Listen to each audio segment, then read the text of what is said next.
It is Friday, May 18th, 2018. It is 8 p.m. Pacific Standard Time, and so you know what time it is. It's time for a little bit of CoinMetal. And it was a kind of sedate, get your ass kicked at Jiu-Jitsu Friday. Although I did participate in the vast majority of class, I did not do any sparring. I've been keeping true to my promise to myself to back off for the moment, at least. And I was relatively active. We did some side control escapes, which, of course, I'm now a fan of. And so yeah, we did a double-handed one where you get the one underhook with one bump, and then you do another bump, and you get another underhook under the same side, and then one last bump to take it around to the back. And I liked that one a lot. I feel like I could definitely use that one. Although I don't know how it would have worked out with the mats being as slick as they were when I was competing. Honestly, they were really, really, really slick. You know, it's kind of like fighting on garbage bags. Like they put in a big garbage can. The really slick surface. Anyway, it did me absolutely zero favors when I was trying to get out from under Mr. Derek. But yeah, we got a few new albums today, although I don't know how much of it I will actually get to play on the show. I did add some stuff semi on the fly, so I don't know whether or not I'll be able to add any of the newer stuff today. But we do have something old, a little bit of Voivod for our first dance. And, yeah, let's go for it. This is not an exercise here on CoinMetal. First dance, Voivod. And that was Meshuggah with By the Ton. And so, yeah, I did add some new stuff, but not all of it will be available to us today, unfortunately. So we're just going to have to get by with the 8 billion frickin' albums we already have, you know? Anyway, I've got a few articles up here that I really wanted to cover. And this one I love to no end, only because it's Shift Gold. And they have a kind of a perspective on things that's a bit in line with my own with regard to the economic outlook out there. And here it is. Mining exec. We've found all the gold. This is authored on May 17th by Shift Gold. The head of one of the world's largest gold mining companies says we've found all the gold. Ian Telfer serves as the chairman of Gold Corp Inc., a worldwide gold mining company based in Canada. During an interview with the Financial Post, he said the world has reached, quote, peak gold, meaning as we move into the future, mine production will decline steadily. If I could give one sentence about the gold mining business, it's that in my life, gold produced from mines has gone up pretty steadily for 40 years. Well, either this year it starts to go down, or next year it starts to go down, or it's already going down. We're right at peak gold here. Gold Corp's production has fallen from a peak in 2015 when the company produced 3.4 million ounces of gold. In 2016, production tailed off to a 2.8 million ounces and dropped again in 2017 to 2.5 million. Other industry big boys, including Barrick Gold Corp and Newmont Mining Corp, have also experienced drops in production. Telfer offered a simple explanation for falling gold production. We found it all. Quote, are we not looking for it? Are we bad at finding it? Or have we found it all? My answer is we found it all. At US dollars, $1,300 per ounce of gold, we found it all. I don't think there are any more mines out there, or nothing significant, and exploration records indicate that. Telfer also said the average grade of new gold deposits, meaning the amount of gold per volume of earth extracted, is declining. The Goldcorp CEO said that with the prospect of declining supply, he's very bullish on the price of gold. Peak gold is the point where the amount of gold mined out of the earth will begin to shrink every year rather than increase, as it has done pretty consistently since the 1970s. Telfer is not the first person to suggest peak gold is upon us. During the Denver Gold Forum last September, World Gold Council Chairman Randall Oliphant said he thinks the world may have already reached that point. Franco-Nevada Chairman Pierre Lassonde also expects a significant dip in gold production in the coming years. During an interview with the German financial newspaper Finance and Wirtschaft, what's Wirtschaft? Last fall, Lassonde said, "We're seeing a significant slowdown in the number of large deposits being discovered." And in 2016, Mining.com analyzed the data and concluded there are no more easy gold discoveries. Mine output over the last few years supports this notion. Gold production plateaued in 2017, rising just 5.7 tons according to the World Gold Council. That represented the smallest increase since 2008.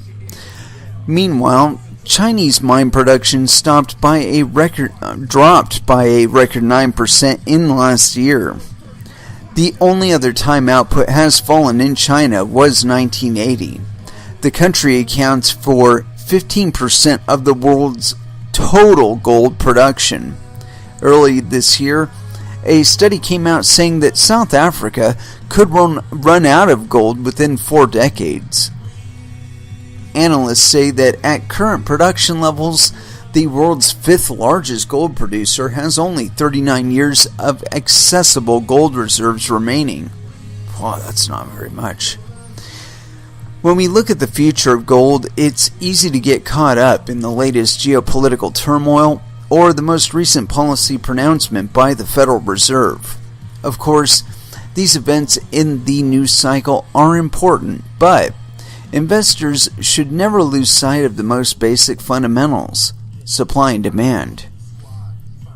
The gold industry may be entering a long-term and possibly irreversible period of less available gold. As mining companies find it more difficult to pull gold out of the earth, it will mean less gold for refiners to produce for the consumer market. Remember, gold gets its value from its scarcity. Yeah. And there you have it. Possibly peak gold. And there is a problem though. And I think we've experienced this in crypto on a couple fronts and will continue to do so. And that's the matter of availability and its utility, or its availability is very key in it being something that people want. You know, if it's something that can't be readily supplied, or supplied on a relatively consistent basis, it will lose favor. So, you know, rather than this whole idea of gold becoming something that will become, you know, uber fucking super wealthy shit over, no. I think what's going to end up happening is that people will look around for things that do what gold does for their particular purpose. So, when we're talking about things like store of value, shit, there's silver out there, there's diamonds, there are other things that the value will shift toward. Because again, if it's not available, it's useless to you. If you can't actually get a hold of it, it's useless to you. Or if you can't declare ownership over a physical volume, again, it's useless to you. So, like I said, we've seen this in Bitcoin and we will see it in gold too. But there's also the question of extraplanetary gold. Whether or not like Mars had a significant amount of gold on it, or even the moon. What if there's a big ass reserve of gold on the moon, or on Mars, or any of the other planets within our solar system? I mean, shit, there's only 9 of them. I would imagine at least one of them has a decent amount of gold on it. So, I appreciate the perspective that he's giving us there, because it is good raw information to consider. However, I think that Peter's gold-centric view tends to take it as this is the only thing that humans will value. No. That's not correct at all. Again, if it's unavailable to them, if they can't even afford some derivative of it, they're not even going to bother. Or if those markets are entirely outside of their reach, they're not even going to bother with it. It's not valuable to them. It's like Bitcoin being a quote-unquote store of value if you can't transact in it. What the fuck? Give me a break. I mean, and especially when there are other alternatives available. And I would imagine, this being the 21st century, there are alternatives to gold for damn near every single thing that we use it for. And if there isn't, I'm sure that somebody could design a way around it. I mean, we're smart little monkeys. We can do shit like that. But again, availability, it counts for something. And I saw this thing, and I interviewed this guy a long time ago. He's one of the very few people I've actually had the opportunity to interview on this show. Something that I would like to rectify at one point or another. Mr. John McAfee. Apparently he's trying to make himself a little less available. And so here it is. This is on globalcoinreport.com. John McAfee, Ripple, and the SEC. And this is by, I guess, who's it by? Micah Miracle. Congratulations, sir, on that name. And this is authored on May 17th, 2018. So yes, penis. Known for his well-timed predictions and their explosive results within the cryptocurrency community, John McAfee is in the headlines again, going underground as the Securities and Exchange Commission attempts to silence his voice. A vocal critic of the SEC, McAfee has taken to Twitter to update his followers on current developments as the SEC allegedly infiltrated his property, disturbing McAfee's peace and forcing the hand of a man most famously known for his wild Bitcoin predictions. Well, he's known for other stuff, but, that's what he's most currently known for, I guess. Perhaps the most vocal and angry critic of the SEC, McAfee has spoken out numerous times concerning the Commission's actions to destroy value in the market.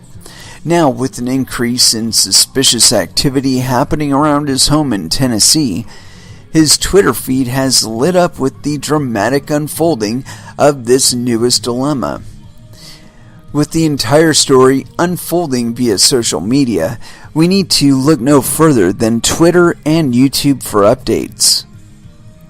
The official story, however, has been told by Rob Loggia on his increasingly popular website. While easily passed off as paranoid by the mainstream media, McAfee's security detail sees current developments differently. As an example, Jimmy Watson, a former Navy SEAL hired by McAfee for protection, has stated, "All of my instincts point in one direction. We've had a white single-engine plane circling the property at low altitude for almost an hour. It has visited us several times. That's not normal." Other abnormal activities include vehicles with passengers trying to obscure their faces as they take off at high speed, and apparent human activity leaving traces in the tall grass surrounding McAfee's home. Needless to say, McAfee has felt it necessary to leave the safety of his cul-de-sac and revealed his truths from an undisclosed location, traveling via armed motorcade. While there is no direct connection to the recent visits and the SEC, McAfee is again speaking out against the Commission and its overwhelming intrusions into our civil liberties. Having been targeted by the Commission in the past, McAfee believes it is them making life difficult once again. The SEC has made headlines recently with their meddling into the affairs of few big-name cryptocurrencies. Ripple has now been targeted and is quickly mounting a defense, or at least creating a new logo, to distance the currency XRP from Ripple, the company. The SEC is waiting to make up its mind as to what truly constitutes a security in the crypto universe, and the fate of Ripple's XRP value is again held in limbo as the consternation of hodlers across the market. While the SEC intrusion makes waves through the daily headlines of our favorite crypto news sites, its decision either way speaks volumes to McAfee's discussion on the Commission's overreach. And while the verdict is yet to officially come out, the damage is being done in front of our eyes as the SEC once again affects the value of Ripple and the market as a whole. Yeah, I don't think so. I think the SEC says stuff and some people freak out. But for the most part, I think that what's going on with crypto right now is cyclical. You know, I mean, we go through interest cycles, you know, where the price will get low enough, people will want to buy in again. They start buying and trading Bitcoin, and some of them start using Bitcoin, you know, because it gets cheap enough to transact again. And, you know, and then it's game on. You know, people start getting the hope back, start trading Bitcoin for other coins.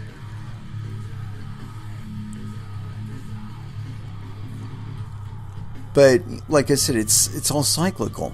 And with regard to McAfee and the SEC trying to make life difficult for him or anything like that, I don't know.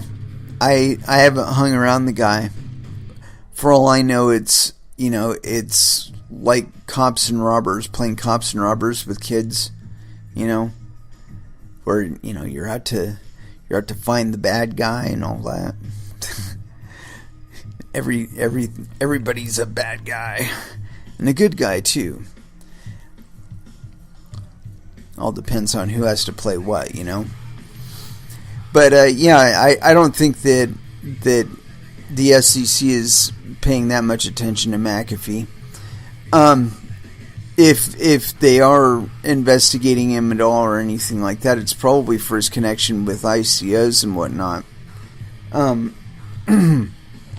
and to me, that's about the greatest danger he constitutes, is basically his previous statements and whatnot, and what kind of culpability he could be brought to endure. However, I don't recall him saying anything that was like an explicit guarantee of performance or something like that. So, you know, the whole claims of fraud and all that business, I don't know. I don't think that there's anything really to it either way. I don't think the SEC is chasing Mr. McAfee. However, with regard to Ripple, that's a whole different story, because it's really funny, you know. It's like, as soon as the price goes up, the company Ripple is all, you know, lovey-dovey, and oh yeah, we're fully supporting the coin and all the services and blah blah blah blah blah. As soon as shit starts turning sideways, though, or at least chilling out a little bit, oh no, they're not ours. We don't really have a direct connection between Ripple, the company, and XRP, the token. We kind of just like bought the name and the idea and all the IP, and give me a fucking break. Would you people make up your mind?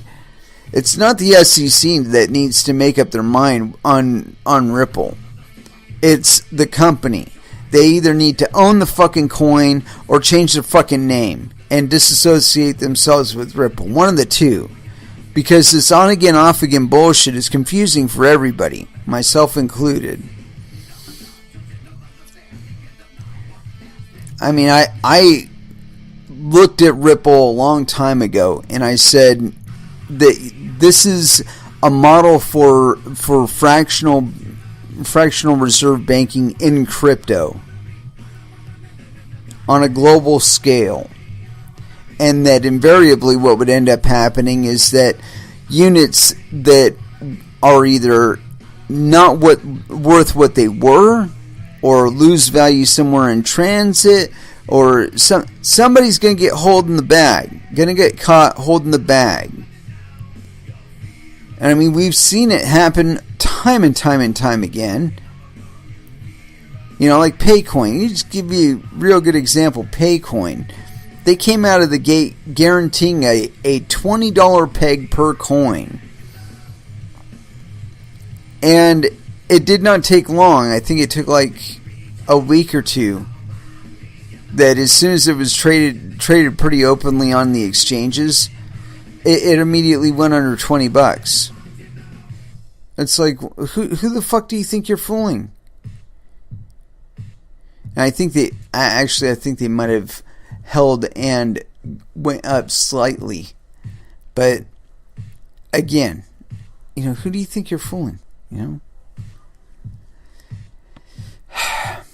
But Ripple, you know, again, they gotta fucking make up their mind.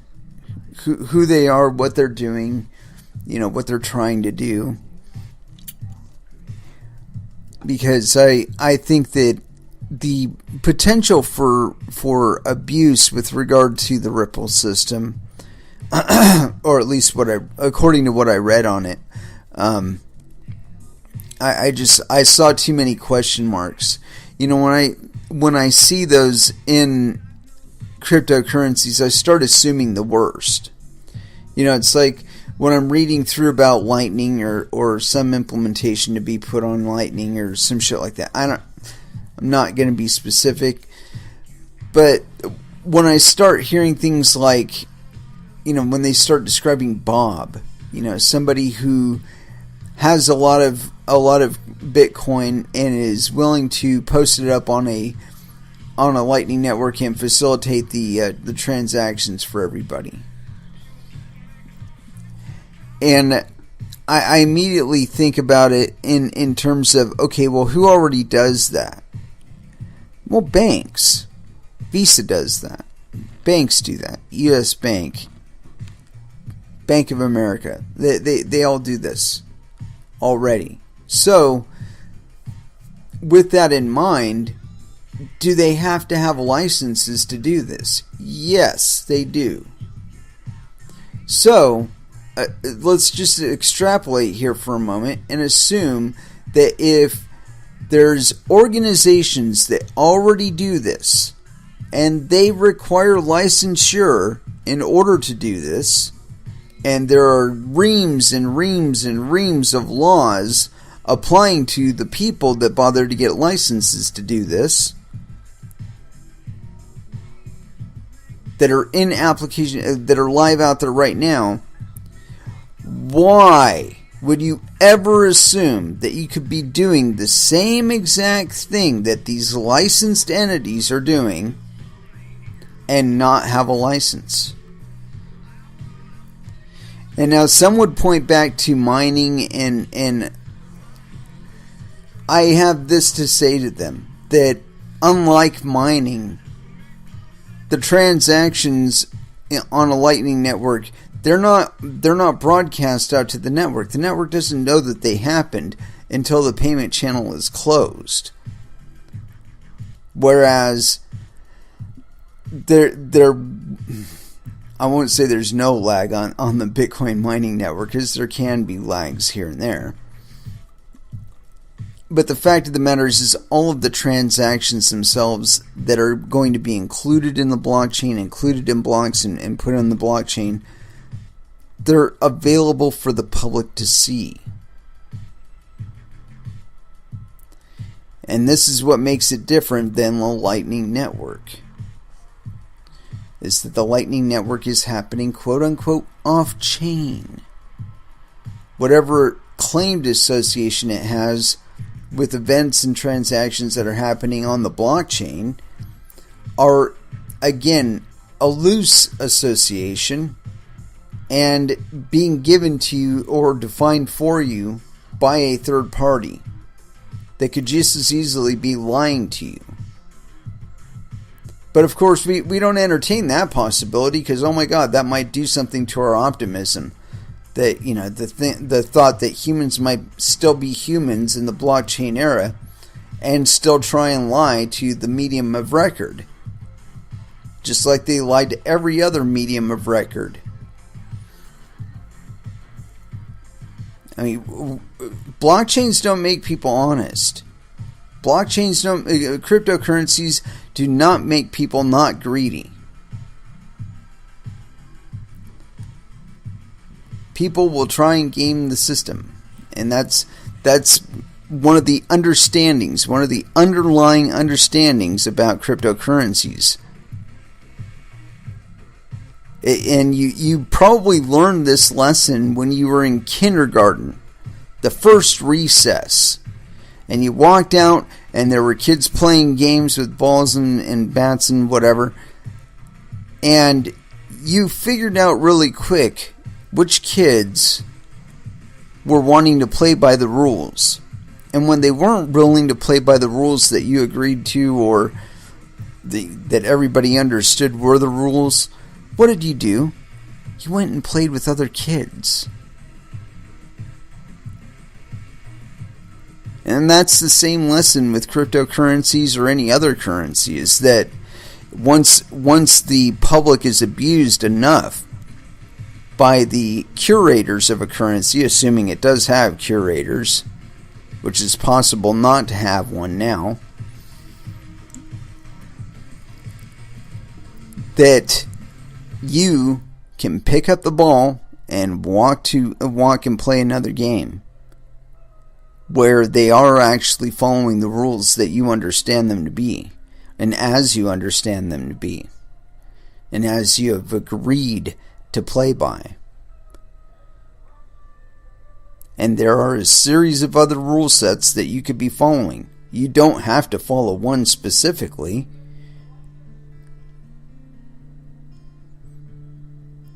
I mean, personally, I like the idea of transitioning from one to another based on your need, based on your desire, based on the application in question. And as long as you can move the monetary value from one to the other seamlessly, which you can now, why wouldn't you? You know, I mean, so what? You can use Bitcoin But you can also use 15 other cryptocurrencies out there to move the same amount of monetary value. So, which one do you want to do it on? Do you really want the money like right now? Use Verge. 30 seconds, it'll be there. And there you go. You've resolved a lot of issues with a very simple decision. And one that you can make seamlessly. You could be doing these transactions all day long and acting out of your own self-interest and benefiting yourself the most out of the equation, which I think is the most important aspect of it, because if anybody's going to be making money off of the commerce that you're doing, why shouldn't it be you? Give me a good reason for that. Anyway, let's go ahead and throw back down into some music. A little bit of Megadeth here. Good morning, Black Friday, here on CoinMetal. And that was Meshuggah with Swarm. Wait. I was just checking my messages here, and I got some here that I wanted to check and verify on the time. It was a bit earlier. Anywho, I managed to scrounge up some more, although this is kind of a different angle. And I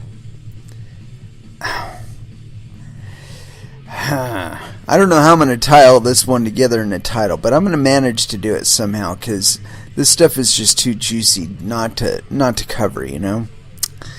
And this is on NewYorkTimes.com.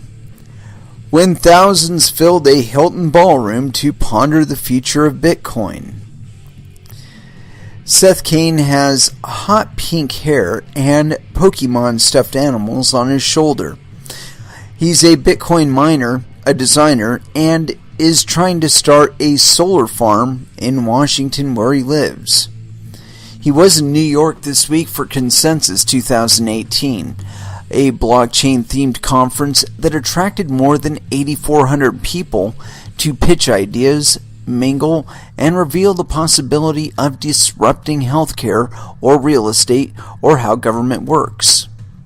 While Consensus attracted many people like Mr. K, the gathering, which was held at the Hilton in Midtown Manhattan, had all the typical trappings of a modern American business conference. Hotel-catered lunch wraps, networking mixers, and swag. One needed only to look at some of the event's exhibitors, like Deloitte, Microsoft, KPMG, and IBM, to recognize that cryptocurrencies like Bitcoin, once the province of a small group of outsiders, had entered the mainstream. Yes, indeed. Bunch of bullshit here. Come on, get us back to some text. Bunch of bullshit. Pictures. That's it. Sons of bitches. I was really hoping for more description on all this business. But yeah, it looks very gaudy and not at all related to garages and dorm rooms and closets and shit like that. Which is all well and good. I mean, cryptocurrencies are meant for all of us, not just these monkeys. And it's really funny looking at the people that are attending these meetings. They all have relatively similar uniforms. I can look at this and discern approximately 3 classes of individuals based on the way that they're dressed. And yeah, I think the diversity should be a lot higher there. I mean, there's certainly a diversity of individuals. They're not all white, they're not all black, they're not all, well, the vast majority of them are male. And it looks like the vast majority of the people I see in this picture are over the age of 30 years old. Which is funny, because the average investor in cryptocurrencies is probably about 19 years old. And the average real developer in cryptocurrencies is about 22 years old. And when I say average, I'm talking about, 40-year-olds spanning down to 14-year-olds who are probably in this shit up to their eyeballs. But it was something that was going to happen. We knew it was going to happen, but here's the thing. And I don't know how to really corner it down other than to say that there's nothing that keeps you with a specific project. And what I mean by that is that if you're involving yourselves in cryptocurrencies, your only option is not Bitcoin anymore. There is no quote-unquote only option. The way you want to transact it, how you want to use it, what you want to use it for, these things are all undefined. And if they ever become too frictionful, they become too big a pain in the ass, they become too expensive, people will look for other options, and there are other options available. And where there aren't other options available, they'll write their own fucking option. And if there is nothing that does what you want it to fucking do, I want you to learn a computer language as far as, a programming language, and write it yourself, because you have the need. If you have the need, chances are somebody else has that need too. Somebody that will be willing to pay you money for it. Or not. Point being that you are the market. You are what makes all of this work. And it doesn't just work by you sitting on the sidelines and making money on cryptocurrency arbitrage and trading. That stuff's fun, but it's not the only game, the only facet to this game. And there are certainly other opportunities out there that are just as profitable, if not more so, if not just for yourself, other people included. Verge didn't start off being what it is today. It crept out of the woodwork, out of chat rooms, and here it is today. I think it's easily rated in the top 20 cryptocurrencies available right now. Nobody saw that one coming. Not when, I don't know. I knew that Verge would be important, and honestly, I don't think its full importance has been made clear to us yet. I think it's been made clear to some people, where they've actually had the needs that have constituted the necessity of exiting their fiat currency and using cryptocurrencies such as Verge, and where capital controls have gotten so harsh where they've had to completely disassociate their transactions with themselves. And that option is now available. So, I think it's really funny that we keep having this same discussion, the same idea of there being a limit now, or there being corrals now for you to be corralled into. And I think that was yesterday. It's not today. As soon as the sun set, that was pretty much when it was done. And I think it's very, very important that people behoove themselves of these, avail yourself of this information. Not just listening to me, because I'm sure as sexy as my voice is, it's not going to pay the rent. At least not for you. Maybe for me at some point or another. Certainly not today. But yeah, so when we're looking at these events, I'm still toying with the idea of going to the Verge event. I mean, it's a significant chunk of change to be hopping a quarter way around the planet, and I'm not the best trader in the world, so actually I'm probably closer to the worst. I'll just say that. I know there are a lot of you guys that are way better at this shit than I am. Probably a vast majority of you are better than I am at it. But I mean, I've made a buck or two, and so, the idea of going over there and representing appeals to me significantly. And, although I don't understand why I'm not one of the VIPs. Come on now. What the fuck? Anyway, I got this other article, and this one is kind of a snub to that section of the crypto sphere that we just spoke about attending Consensus 2018. And let's check and verify that this is actually, yes, it's a full article. I have to check, because sometimes these guys mess with me, gotta verify this shit. Anyway, this is on ccn.com. Bitcoin mining firm trolls Warren Buffett with billboards outside his office. And here's what the billboard says. Warren, you said you were wrong about Google and Amazon. Maybe you're wrong about Bitcoin. Genesis Mining's advocacy campaign has posted billboards outside Warren Buffett's office to remind him that he was wrong about Google and Amazon, and warn him he may be wrong about Bitcoin as well. The billboards went up shortly after Buffett dissed Bitcoin during a Berkshire Hathaway annual stockholders meeting. And let's see here. Billboards constructed to troll Warren Buffett draw community support. The billboards have drawn a lot of support from people on Twitter, some of whom speculate the investing guru doesn't have any need for cryptocurrency given his wealth.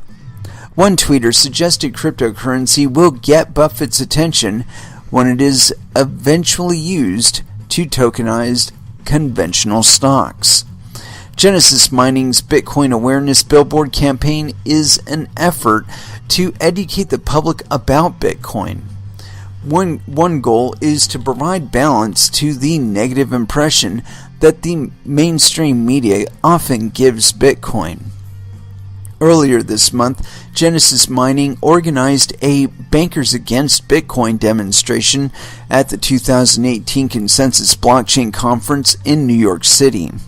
The protesters, who presented themselves as bankers, carried anti-Bitcoin signs to convey the banking industry's opposition to Bitcoin. Jesus. Mark Strong, CEO of Genesis Mining, noted on the Bankers Against Bitcoin website that decentralized technology marks the biggest competition banks have faced, and noted that the protest represents what will happen to companies that fail to accept change. The website noted the Explore Bitcoin project began 2 years ago to raise public awareness about Bitcoin and blockchain, and has already executed numerous campaigns to raise support for the nascent cryptocurrency. In 2016, the campaign attacked JP Morgan CEO, a strident Bitcoin critic, with mobile billboards circling the Miami Bitcoin conference. In 2017, the campaign organized journalists for negative coverage of Bitcoin. The campaign has also sponsored signs on top of taxis in Florida that pointed out that 10,000 Bitcoins that purchased two pizzas in 2010 would be worth about $2.4 million at the time they were printed. Another sign noted that Bitcoin is a technology, not a company or an organization. Highway billboards in San Francisco and Los Angeles advise people that they can send money for free using Bitcoin. People carrying signs at Western Union stores in Chicago, Washington, D.C. Well, let's see. There's a comma there, so I don't know if that's to indicate Washington and Washington, D.C. separately. And New York saying it shouldn't cost money to send money. Send money for free with Bitcoin anytime, anywhere. Not exactly true, but pretty damn close. The campaign has also provided images that can be posted on social media, quoting Eric Schmidt, CEO of Google, saying, quote, Bitcoin is a remarkable cryptographic achievement and the ability to create something that is not duplicable in the digital world has enormous value. More campaigns, String says, will be coming. So actively trolling Mr. Warren Buffett. And I don't know. I think about this stuff, and I also think about the fact that Warren Buffett has remained in the public sphere for about, I want to say at least 30 years, if not 40 years. So the idea that it could just as easily be him paying these guys to do it is clearly available. I mean, that's Occam's razor. The guy's worth billions of dollars, right? He wants to stay worth billions of dollars, so he pays people to FUD and troll him while his cryptocurrency account increases in value.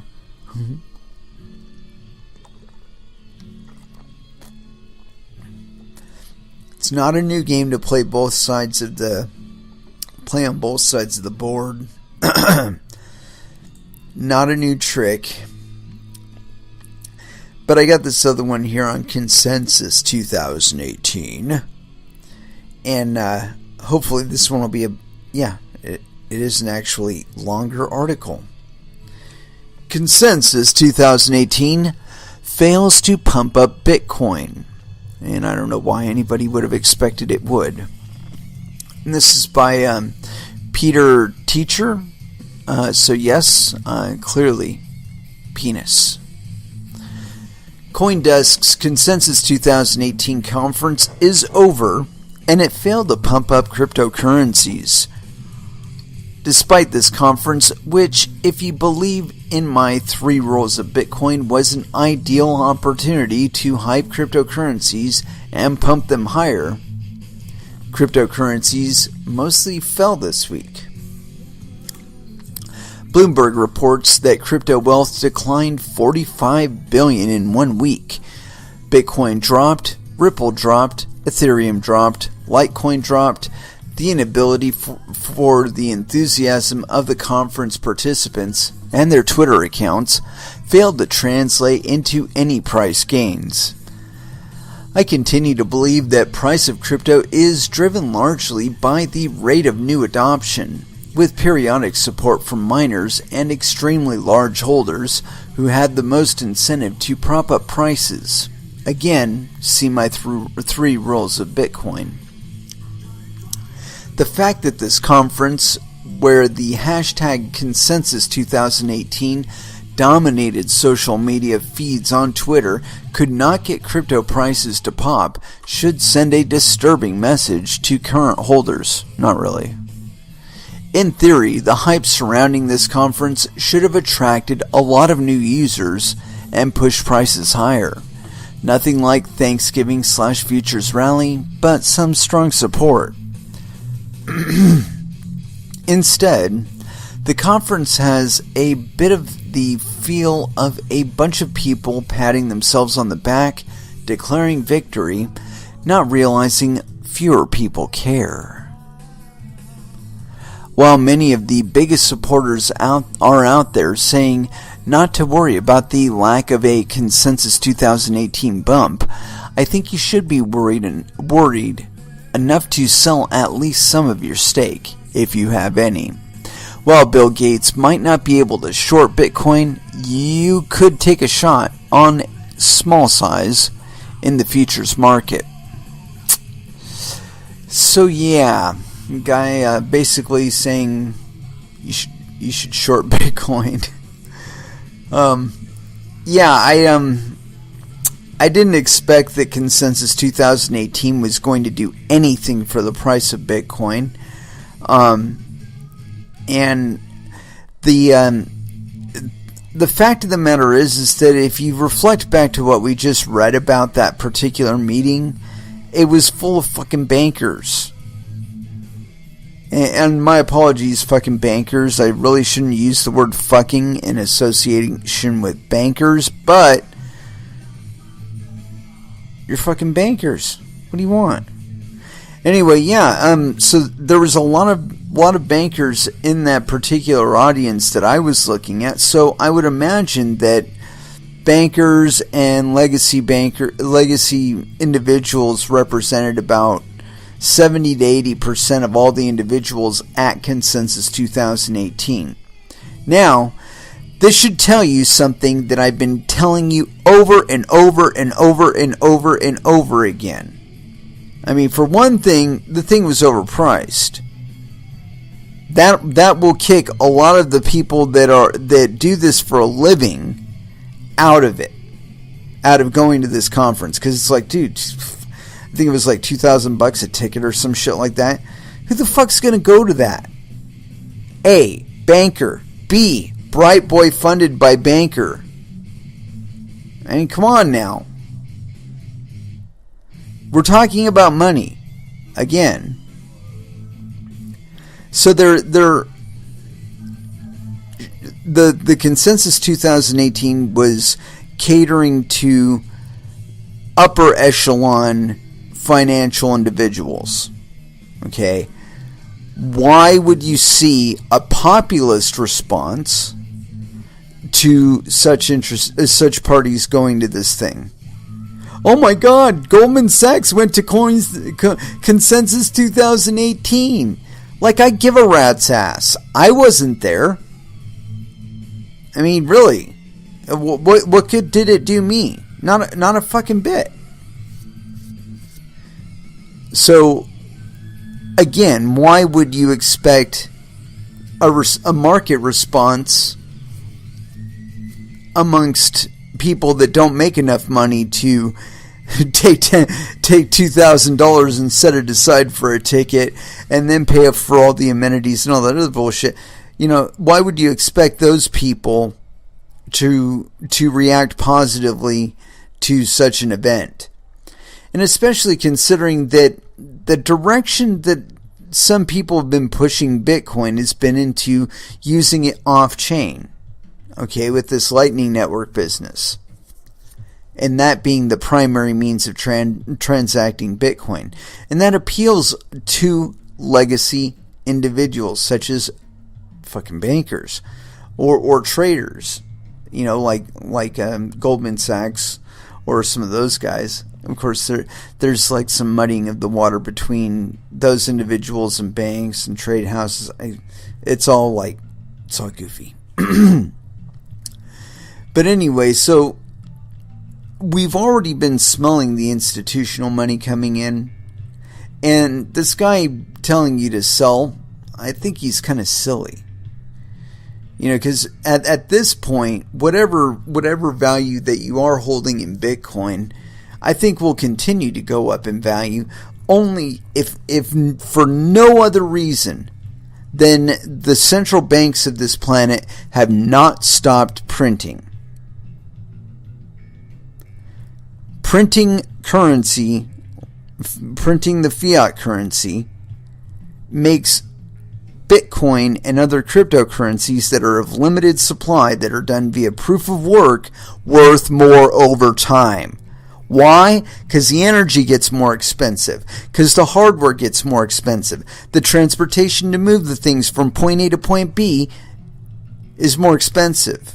The labor to set it all up and maintain it is more expensive over time. None of these people are going to take a hit in the ass for you. I mean, and if they do, it's going to be something that you manage to negotiate with them on an individual basis. you're providing some additional value to them or whatnot.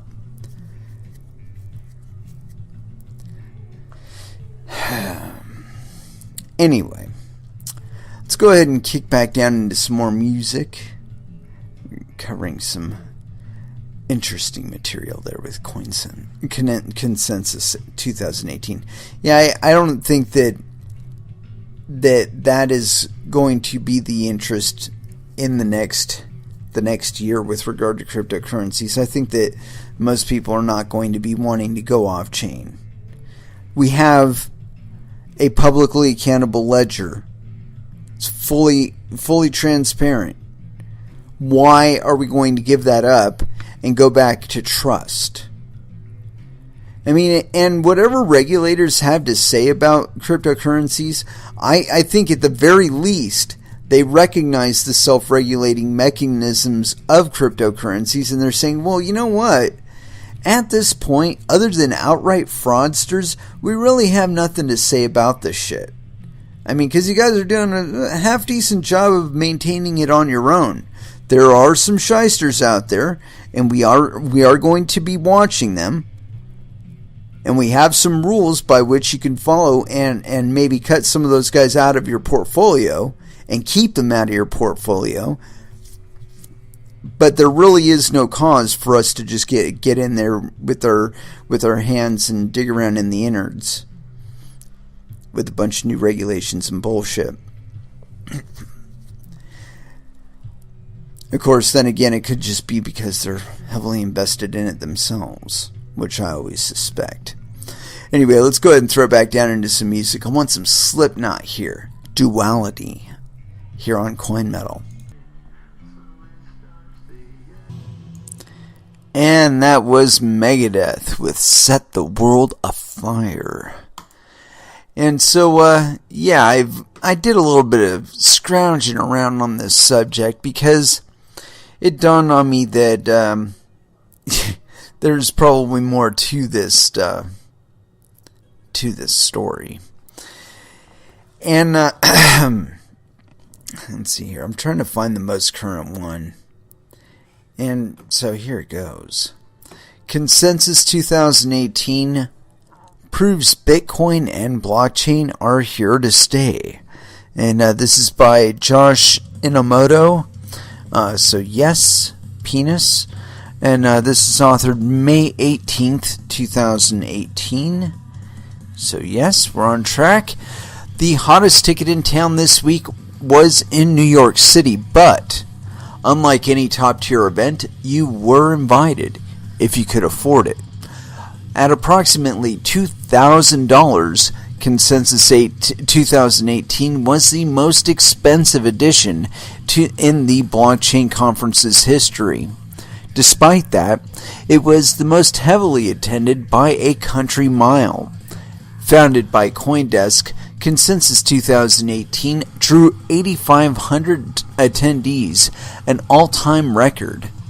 Last year's hall topped out at 2,700 people, which was a respectable figure at the time, representing a near doubling from Consensus 2016.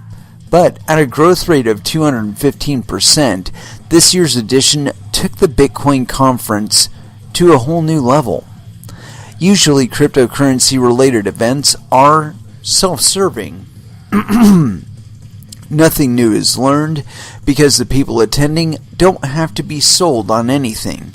Most are already steeped in Bitcoin culture.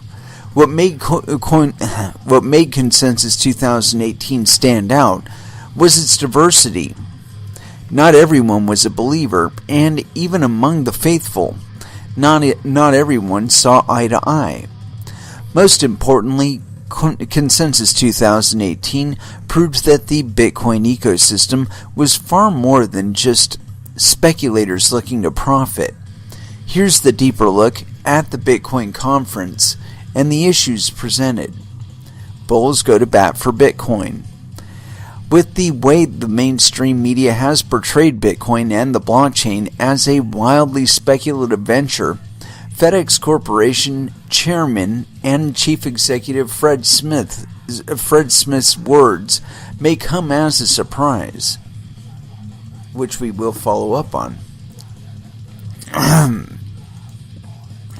Smith matter-of-factly states, blockchain has the potential to completely revolutionize what's across the border. He further doubled down on the blockchain technology and its implications. In front of a packed audience, he stated, quote, "For cross-border shipments, trust is a legal requirement for every transaction. What blockchain has is a potential for the first time ever to make the information available for everybody." In terms of the logistics business, Smith's support for blockchain is completely understandable. But I gotta ask, who's mining his fucking blockchain? Us or them? One of the biggest challenges with international shipments is dealing with differences. Different regulations, operating protocols, industry-specific technologies, and cultural expectations. Anything that can standardize the logistics platform would go a long way in making the overall process more efficient. Thus, the FedEx CEO praised the blockchain technology's chain of custody. Put another way, the blockchain allows everyone to speak one language. Perhaps the most significant aspect of FedEx's love affair with the blockchain is that it's not just lip service. The company joined the Blockchain in Transportation Alliance in an effort to explore how blockchain applications can positively impact the logistics industry. I'm biased, of course, but FedEx is making the right and necessary decision. The company's CIO, Fred Carter, stated, "We move easily 12 million shipments a day, and that more than doubles during the peak seasons. While we absolutely believe this technology is going to scale, right now it makes sense for us to do this in our freight world. Blockchain has practical utility." Carter hits upon a critical point. While the general public's idea about cryptocurrencies centers on speculative financial investments, the 20-year-olds driving Lambos, what gets lost in the discussion is that the blockchain has practical utility. Yes, everyone talks about the soaring Bitcoin price, and that's true that overnight millionaires have sprouted across the world. In its initial launch, the original cryptocurrency could have been purchased for under $1. But at the end of the day, cryptocurrencies are blockchain reward tokens. Bitcoin's highly speculative market value is a separate issue from the underlying blockchain technology. No, it isn't. No, it isn't. That's what makes it valuable, you fucking assholes. That's why I'm glad Consensus2018 featured FedEx. Their executives understand what so many fail to see. Yeah, okay. Regarding Carter's point, his organization is already operating at the highest level. Yet, shipping demand will only increase. The advent of e-commerce and Amazon.com Inc.'s dominance, in particular, will continue to shift consumer behavior. As I mentioned in my recent write-up for Amazon, the company's Prime membership comprises consumers of all income levels. Furthermore, the difference between Amazon's affluent and lower income consumers aren't nearly as lopsided as you might imagine. I wrote, "As expected, the affluent find enormous value in Prime. Approximately 70% of the people who earn $150,000 or more and who shop online are Prime members. Moreover, over half of the online customers who make between $50,000 and $125,000 are also active Prime users. This broad income bracket essentially represents most upscale retailers' target demographic. Put another way, the vast majority of consumers love shopping at Amazon and love shopping online in general. Both FedEx and its rival United Postal Service Inc. should experience a demand boom in upcoming years. And that means both companies need next-generation innovation to keep up. Blockchain will cause trickle-down effect. No, it won't. It's going to create brick-up effect. Different game. Granted, Amazon is currently experimenting with their own courier system that could impinge on FedEx and UPS's revenues. While it's not the greatest thing to happen for couriers, I wouldn't get too worried. Here's what I wrote at that time. However, I think the bearishness is overplayed. While Amazon could theoretically replace UPS and similar services, it would be a massive undertaking. The long-term benefit for Amazon in terms of reducing shipping costs could be outweighed due to the onerous investment. For an economies of scale perspective, it may make sense for Amazon to continue utilizing UPS. But the greater point is that no one entity can possibly handle the demand surge. My investor place colleague Will Ashworth, with regard to Amazon's proposed internal courier service, stated, "I just don't think that's feasible or sensible, given Amazon's real business is selling 100 million Prime members as many things as possible." Exactly. This isn't a knock on Amazon, of which I've been especially bullish, but as great as they are, they couldn't possibly cover all the gaps. Next, you have to consider the competition. Big box retailers Walmart Inc. and Target Corporation have aggressively pushed into the e-commerce market. Their efforts will continue with the same, if not increased, aggression. I admit that Walmart hasn't demonstrated ideal results I'll admit that Walmart hasn't demonstrated ideal results late last year, which is why Walmart stock has skidded. However, operational issues impeded their progress. Translation: Walmart perhaps bit off more than it can chew. Walmart. But the challenges of e-commerce make one thing clear. Consumers increasingly prefer online retail, and current solutions aren't working effectively. This is a perfect opportunity for the blockchain to flex its muscles. Eventually, other companies will have to embrace it or simply fade away. I gotta ask again, what blockchain are we talking about? Are we talking about doing transactions on the Bitcoin blockchain or what? Blockchain forces companies to adapt or die. That's true. FedEx's CEO Fred Smith had one final comment at Consensus2018. He stated, quote, "If you are not operating at the edge of new technologies, you will surely be disrupted. If you are not willing to embrace new technologies like Internet of Things and blockchain to face these new threats, you are, maybe subtly, at some point going to extinction." I find myself marveling at FedEx's leadership team. Unlike so many executives and mainstream pundits, Smith discerns the strawman arguments used against Bitcoin. As I stated earlier, Bitcoin's speculative trading and its underlying blockchain technology are completely separate issues. No, they aren't. The Bitcoin price is as wild as a penny stock, has nothing to do with blockchain's utilitarian value. That's bullshit, dude. That is complete and utter bullshit. utter bullshit.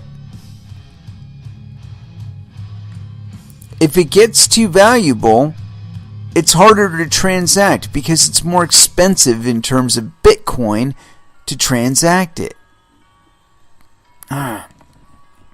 Anyway, continuing on. What many critics miss is that you don't have to ever invest in cryptocurrencies to benefit from the blockchain. Or actually, I think it's the other way around. The price of Bitcoin could fall to zero, which I highly doubt, and I do too. Yet even in that draconian circumstance, I believe that Pandora's box has already been opened. Once people see what's possible, there's no going back. Furthermore, most companies will eventually be forced to adapt to the blockchain or die. As enterprising businesses advantage the new technology's utility, they'll get a head start in their industry. By adapting an irrationally negative attitude towards the blockchain, competitors risk obsolescence. To be clear, I'm not suggesting that the blockchain is a cure-all for any company. If a business is a failing one, a new technology will only decelerate its inevitable demise. But for an organization not to try based on preconceived feelings would be the height of folly. I happen to agree with that. Even Bitcoin critics will turn around. Currently, cryptocurrency critics will note that the Bitcoin price has fallen sharply since Consensus 2018 started. If the biggest crypto proponents can't pump on the digital markets, who can? Fair enough. However, I wouldn't be too comfortable taking pot shots at Bitcoin. Cryptocurrencies have proven to be more resilient than people give them credit for. In addition, things will eventually turn around in the right direction. How can I be so sure? Because even the haters realize that their derision towards cryptocurrencies lacks common and business sense. Compare it to tulip bubbles all you want. All the criticisms in the world have been widely disseminated through the internet. Not a single unique argument against Bitcoin exists because we've heard every one. Almost every one, I should say. Yet in this hate-filled environment, the haters are backing away from their reproach. I'm speaking, of course, about Facebook Inc. Earlier this year, the social media giant announced a draconian ban on all cryptocurrency-related advertisements. It was one of the biggest knee-jerk reactions in recent memory, and it still fails. With Facebook, I understand their concerns, since cryptocurrency-related projects are indeed scams. Some are scams. But I could say the same thing about other projects and businesses, including publicly traded companies. Rather than blame individual con artists, Facebook took the easy way out and accused the platform. That was a big mistake, and they know it. Now they're exploring how the blockchain technology can aid their business. Facebook could have saved themselves much embarrassment and at least stayed neutral. Yeah, they could have. Coulda, shoulda, woulda, didn't, can't. More companies to get Bitcoin fever. If Consensus 2018 has taught us anything, it's that Bitcoin is no longer for nerds. It never was just for nerds, dude. FedEx executives just went to bat for the blockchain. This is no longer a niche market you can simply ignore. It never was. I'm even more bullish on Bitcoin, if such a thing is possible. That's because the immense popularity over Consensus 2018 is just the beginning. More companies will follow FedEx's lead, but that's just as important. Just as importantly, more companies will follow Facebook's lead. Initially, Alphabet Inc., Google, and Twitter Inc. adopted Facebook's early stance on cryptocurrencies. The former two companies banned cryptocurrency-related advertisements, I suppose, as a show of solidarity. They too will regret their hasty and illogical decisions. I genuinely don't care what any Alphabet executive personally thinks about Bitcoin. By refusing crypto-related advertisements, they're throwing free money away. Last year, Bitcoin was one of the top Googled search terms. I can virtually guarantee you that it will remain highly popular for years to come. Thus, it makes zero sense to ban advertisements just for a subject everyone is talking about. A few months back, I happened to watch CNBC's Mad Money. Jim Cramer briefly discussed cryptocurrencies. I normally don't get my financial advice from Cramer, and this time was no different. But what intrigued me was that his friends called him up to ask about Bitcoin. I don't know Jim Cramer, but he doesn't strike me as a Bitcoin guy. So, if Cramer's friends, who are probably stodgy stocks and bonds types of folks, are bugging him about Bitcoin, imagine the conversations occurring on Main Street. And if anyone wants to learn about Bitcoin, Google is the first site they'll go. That means the company will idly watch easily convertible metrics slip by. That's insane, and they will soon recant. Not everything was rosy for Consensus 2018. By almost any reasonable standard, Consensus 2018 was a huge success. Bitcoin received unprecedented attention and credibility. Like I said earlier, this sector is no longer just for computer nerds. It's hit the big time in the Big Apple. But not everything about Consensus 2018 was a standout success. In some ways, this Bitcoin conference was defined not by who was there, but who wasn't. And Ethereum creator Vitalik Buterin's absence was especially conspicuous. To get a ticket to the event at the last minute will cost you $3,000. That's roughly 1/3 the cost of a single Bitcoin.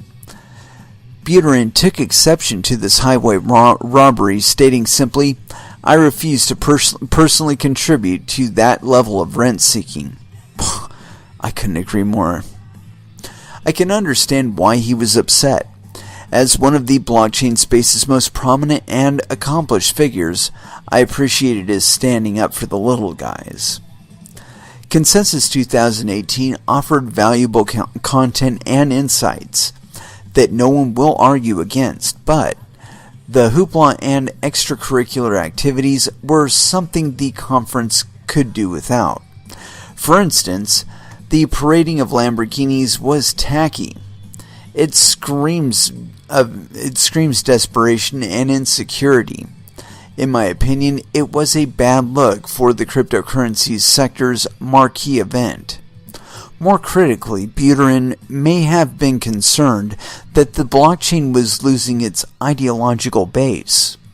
What should be celebrated was not crass commercialism, but rather the blockchain's ability to open doors, as it has done for the logistics business. Cryptocurrencies offer trading based on a neutral platform. In other words, people can finally invest outside the U.S. dollar hegemony. This puts emerging market investors on the same floor as American or Western investors. Yet Lambo parades suggest that Bitcoin proponents could care less about the blockchain's social impact. I couldn't agree more with that reflection. And let's get on down to this. Let's see here. Consensus 2018 lacked consensus. Indeed, one of the ironic characteristics about Consensus 2018 was that it lacked exactly that, consensus. Don't get me wrong, most people at the conference support Bitcoin and cryptocurrencies, but this did not involve folks preaching to the choir. Going back to Buterin, he complained that Consensus2018 founder CoinDesk lacked integrity. The Ethereum founder claimed CoinDesk resorts to, quote, gotcha tactics for its off-the-record policy. Obviously, I can't corroborate Buterin's accusation. However, his statements indicate that the blockchain space has substantial room for further maturing. For instance, a CNBC reporter had to wait over an hour to get her entrance badge. That's bullshit, dude. Nor was this an isolated case. Several attendees, irrespective of status, also waited an hour to gain admission. In fact, Consensus2018 had to start the day with an apology for operational inefficiencies. Fireworks also erupted on the panel floor. Prominent blockchain business owners engaged in heated debates over the crypto sector's direction. One side felt that the sector was hitting a bubble, that too many blockchain projects were speculative. The other side disagreed sharply, ultimately ending the feud with a Bitcoin bet. The details of this debate don't really interest me. Rather, I find it intriguing that wildly successful Bitcoin adopters still sharply disagree about Bitcoin. I also find this dynamic encouraging. You often hear critics state that cryptocurrencies are a modern-day tool of bubbles. But, if that were the case, why the robust debates within the sector? I understand if counterarguments originated from outside the Bitcoin love fest, but they're not. Some of the biggest Bitcoin supporters are also its biggest critics. You're damn right. It's because we got a fucking interest in the argument, damn it. Last time I checked, bubbles occur because most everyone believes the only direction is up. At Consensus2018, no such consensus existed. And you know what? We're going to cut it off at that, only because it's got about 2 pages left and we had about 4 minutes. So, unfortunately, that's incongruent. And so we are going to cut this one off, but we will be back again on Monday at 8 p.m. Pacific Standard Time. And so until then, I want y'all to trade safe. Do your homework.